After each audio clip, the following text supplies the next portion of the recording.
குடும்பத்தோட ஒரு நிலைப்பாடு எப்படி இருக்கும்? எவ்வாறு இருக்கும்? என்பது ஒரு சிலர் கேள்வியும் இருக்குதுன்னு வச்சுங்களேன். அப்ப இவங்களோட குடும்ப வாழ்க்கைக்கு ஒரு உறுதுணையாக இருப்பது யாருன்னு கேட்டீங்கன்னா, மனைவி தான்.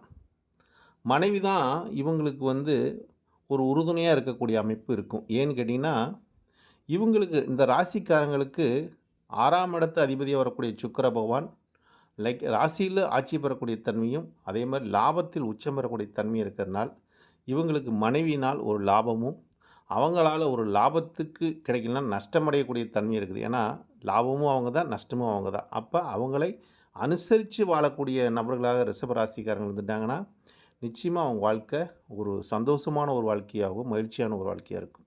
அப்ப இவங்களுக்கு குடும்ப நிலை, பொருளாதார நிலை எப்படி இருக்கும் அப்படின்னு பார்த்தா, இவர்களுக்கு யாரும் துன்பத்தை அளிக்க முடியாது. ஏன்னா, இவர்கள் துன்பத்தை நீக்கக்கூடியவர்களாக இருப்பார்.